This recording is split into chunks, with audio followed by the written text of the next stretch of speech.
I too am extremely skeptical of the stories Hollywood tells about black people. I don't want to take you to a job interview. There's a recruiting class starting right now, and we got to get you in it. Welcome to the American Society of Magical Negroes. Now, when the trailer dropped, it did spark some controversy for you as the writer. I didn't hear about this. director. What are you talking about? Like, what was your reaction to people's reaction to the trailer? Look, we're a small black independent film at the end of the day. I'm just excited people are talking about it.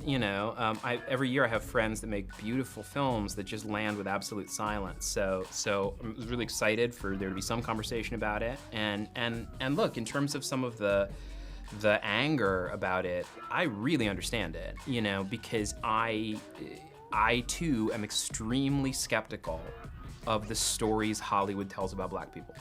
It's like I made a movie about the Magical Negro trope. I'm aware that we've dropped the ball as a Hollywood. I'm saying like I'm Hollywood.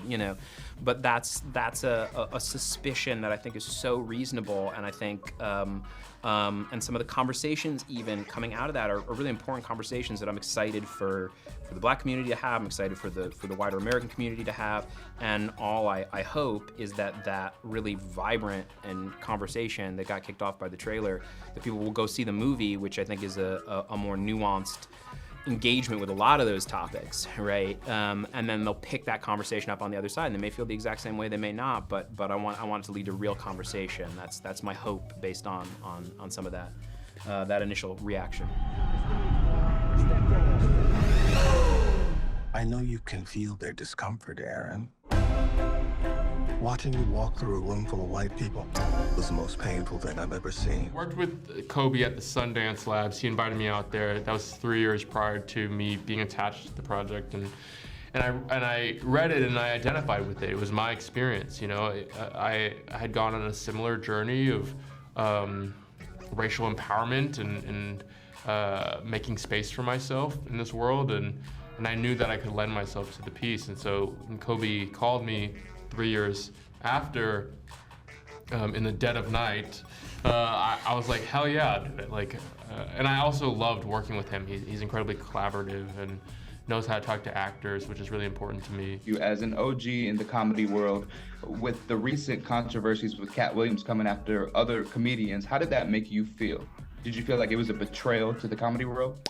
I didn't think it was a betrayal. I mean, Cat has a right to speak his truth. Unfortunately, this is the world we live in terms of, it was crazy when I was reading these comments.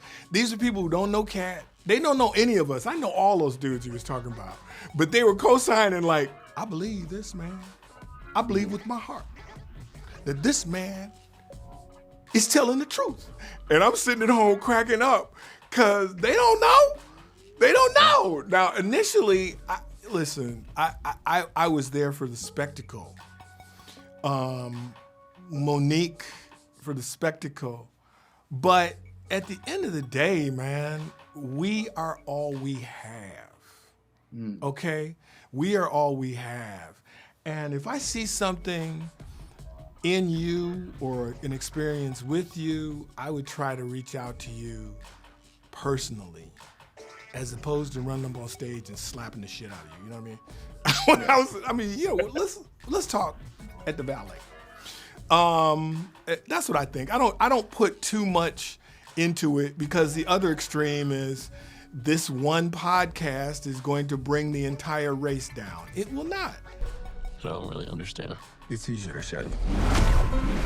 What's the most dangerous animal on the planet? Shark. White people, when they feel uncomfortable. When it got down to the place where we were really going to people who sort of unilaterally had the power to be like, I'm gonna make this movie, or I'm gonna not make this movie. It was shocking how many white people there were. That there were very, very, very, very, very few people of color, let alone black people specifically, who really had the power to make this movie if they chose to.